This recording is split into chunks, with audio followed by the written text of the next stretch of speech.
Hello, this is David Dean, and yes, life is good.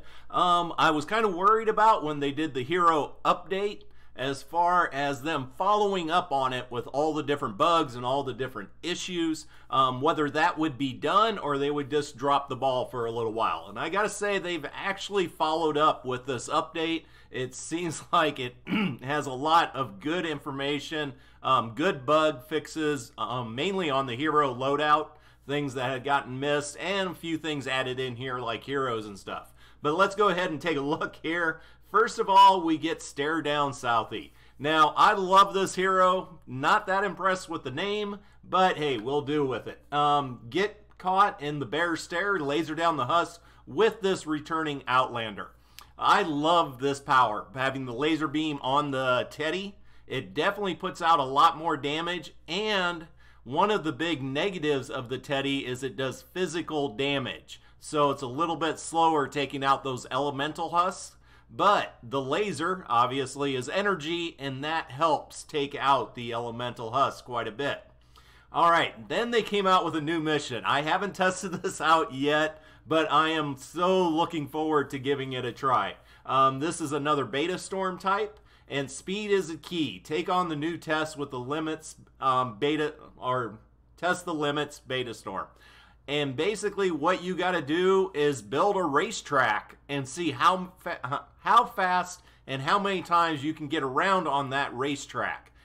This sounds absolutely amazing. You're going to be seeing a ton of videos from all us YouTubers out there on this. I guarantee you that. Alright, more general issues. Fixed an issue that caused players to crash while in the collection book. Fixed an issue that could cause the winter llama to pull from the wrong item set. And it gives you a bunch of this, but when you first come into Save the World, hey, I got another gift box. And boom, baby, we get a winter llama. And I believe everybody that logs on is going to end up getting a winter llama. So definitely grab that. Hopefully you get some good stuff. Fixed an issue that caused players to continue earning snowflakes, and they have converted that to snowflake. Converted that to the spring tickets. Fixed an issue with wall being placed when picking a trap from the trap picker via mouse. That's good. Wanted that gone. Fixed an issue while consuming the last item in the equipment weapon trap stack, forcing a switch to an item in the next foreseeable quick bar slot, even if the item is replaced by a new weapon or trap. A nice little fix there. A few other ones, but getting down the beta storms. These are awesome. I love the beta storm concept. It's definitely a positive thing they've added in. The return of Retrieve the Data beta storm. Love this. We listen to your feedback, and this time around, players can vote to shoot down the balloon early. No more waiting for it to land. But there is a vote mechanism on there. I will be testing this out also. I like soloing these, so I want to see if I can run in and basically shoot it down within the first minute or two, because it does not take that long to build for it. Shooting down the balloon early causes the storm to rush in faster. And basically what they have it is a lot like the last beta storm with the elimination, where the storm is moving in onto the area based around the Retrieve the Data where it lands. And if you're outside of the storm, you take damage. I really love this aspect. It helps to get some players to focus more on doing the actual mission. The landing zone is now a 1x1 build area. A lot of people never understood why they sectioned off a 2x2 area, making it so you could only basically build half your build. To me, I thought it made it more challenging and more fun, but I think I was in the minority of that. The storm wall is also easier to see through. This was definitely an issue. I like sitting inside the storm with my Super Shredder sniper rifle, but trying to see the husk was extremely difficult. New beta storm mission, Test the Limits. Test the Limits is a mission about racing around through a series of checkpoints to see how many laps you can complete. The more laps, the better the badge reward. There will be preparation time to help you optimize the paths from point to point, then a timed race. Great way to test different hero loadouts. So that should definitely be interesting. I would think most of this is all done on the hoverboard, but I'm kind of wondering what kind of fun you could have with a Outlander who focuses on phase shift and movement. Beta Storm, eliminate and collect will be rotated out. We appreciate everyone who participated and provided feedback on this Beta Storm variant. For me, the eliminate and collect was a good, nice, short mission. It was only 10 minutes long, and basically it was about nothing but killing Husk. So it definitely a little different. And then they have a bunch of changes to the UI. Not anything all too shocking on here, but we do have the heroes. As I already stated, I was talking about Stare Down Southie with the laser beam eyes on the Teddy. Teddy fires lasers every 2 seconds, dealing 26 base energy damage. Teddy fires lasers every 1.5 seconds, dealing 51 base energy damage. So I'll have to go test that out to make sure it's working the way it's supposed to. And that will be available in the store tomorrow when they update the llamas. They're also bringing back 4-leaf Wildcat with grenade generation. Every 45 eliminations, gain 1 frag grenade charge. And at commander level, every 20 give you a charge. To me, this was just kind of an okay one unless you were doing encampments. If you're doing encampments, this was awesome because you would just keep the grenades coming. Otherwise, there might be some other heroes better for using even in a grenade build. Constructor base now be auto-placed just like traps. And this one shocked me when I read it, but there's a second part to this. Increase the base damage of tail of the dragon. Standard perk increase from 18 to 26. Commander increase 45 to 64. Now I thought this was insane because if you've done Dragon Slash build with that tail of the dragon, it does an insane amount of damage. It really does. The ticks on it were just destroying the husk. But there is more to it down here. Fixed an issue where the tail of the dragon was dealing more damage than indicated. Was previously dealing the damage of the Dragon Slash in addition to the base damage with every tick. We've increased the damage value of tail of the dragon, noted above. We've marked Snuggle Specialist Sarah as eligible for reset due to this change. So, yeah. So, basically, they're increasing the damage of Tail of the Dragon. But before, you had the additional damage of Dragon Slash on every tick of that damage, which has been removed. So, in truth, it's going to be doing quite a bit less. And I look forward to testing that out. Another part of all this is with the heroes. Let's actually go over to the heroes.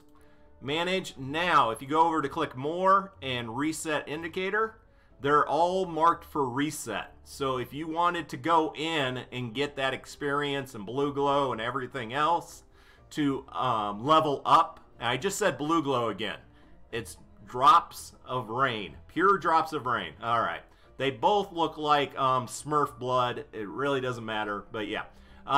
If you reset them, you get the pure drops of rain with your heroes. So just to let you know, I'm struggling because I really want to reset my Striker AC and get everything back from him. But I just hate doing that. Because what's his perk right now? Seismic energy costs. Yeah, Seismic Smash is awesome. And in this, haven't gotten to it yet, they did an increase to the damage.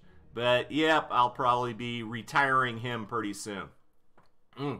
But they did go in, because when I went and did a lot of testing with my builds, I kept finding that the support perks weren't working or weren't being upgraded when they were put in the commander slot and a bunch of other issues. And a lot of the issues I discovered, they're in here. So I'm really happy with that. Fixed an issue where base solo didn't enforce its maximum elimination limit. They took that out. Fix an issue which could cause ninjas to have invisible collision with enemy husk. And I think that's what we're talking about, the invisible walls. So we'll see if that's changed. But I've also had the issue on my Outlanders and stuff. Mainly when Mist Monsters spawn in encampments. And hopefully someday they'll be fixing that as well. Base Solo now correctly shows a warning if used in support slot. And let's see, these are a bunch of small things for the most part. Here, fix an issue where Impossibility Matrix would override the default charge fragment bonus. I am hoping that means when you do your Outlander build, and a lot of people brought this up. Let's see, get that over there.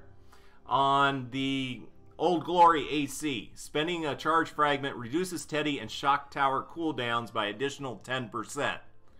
It was not doing that. It was actually making it longer, or I guess it was canceling out the fragment, which gave you a longer reading. So supposedly that is working now. I will definitely be testing that out to see if that works or not. I'm going to have a lot of stuff to get out this week. But here's the Seismic Smash. Results in an increase of 11 base damage. I am loving this power. As you can see, I'm still using my Enforcer Grizzly. I know a lot of people have switched over to other Outlander because they want the Shock Tower, which totally makes sense. I have no issue with that. Personally, though, I love the Seismic Smash, mainly for taking out the Riot Shielder Husk, because it knocks them to the ground and then I can finish them off really quick. But this is also great because I get a trail of Husk running towards me and just take them out, basically almost like a Dragon Slash. So really like that power. And I did not before this update. And then a few other things. Fix an issue which could cause Keen Eye's visual effect to double up. Also, it was staying on all the time, which I kind of liked. They turned that off. And let's see, on the grenades, frag grenades can now hit 8 or 12. Let's do that. Fix an issue which was incorrectly capping the number of targets that could be hit by frag grenade to 8 or 12. This should make bigger is better feel much more effective. That is a huge issue on the grenades because that's the number one thing they're used for, is taking out a large number of husk at one time.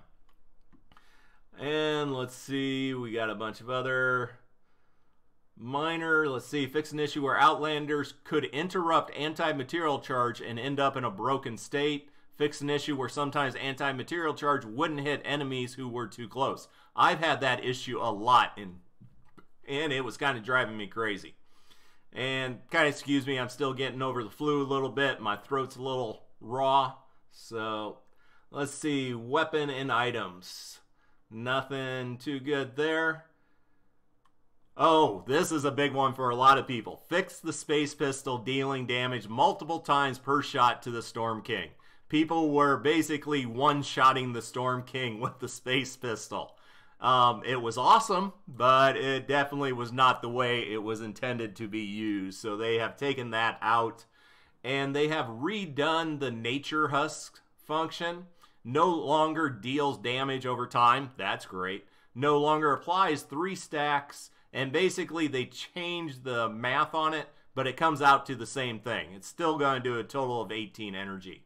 It now applies standard energy regen lockout for 2 seconds, the same way abilities do. Still the same on structures, and they just wanted to make it a more consistent experience when you got hit by the Nature Husk. Improved blaster headshot hitbox when shooting at him from the side. I always thought that was a bit off. I love doing headshots, and it seemed a little bit glitchy. Alright. Oh, this. Fix missions that would load into Lakeside slightly rotated, causing building issues around them. Yes, I've had this issue, and kind of thought I was going crazy, but now I know. Store chest now drops both loot presents correctly. A lot of people have been having them drop under the map. I keep having them dropped on my head. but hopefully this will fix it, take it back to what it was before, because it was not an issue in the beginning. And fix an issue for frenzy effect remaining on beehive helmets and exploder tanks after the frenzy effect wears off. So yeah, we got a lot in this. I have a lot of testing to do. But all of this is looking really good. I know some people out there did not like the hero loadout change. They want their old heroes back. That ain't going to happen. But I do think the change is for the better, and it does look like Epic Games is following up on the change to keep fixing all these minor problems and issues. So yeah, they've increased my Seismic Smash, and hopefully we got Old Glory AC working better on my solo build here. And I got to test out that new mission type so I can build myself a racetrack. But let me know your thoughts, what you want to see videos on with this new update. And take care and have an amazing day. And thank you for supporting me on Support a Creator. That has just been amazing. Take care.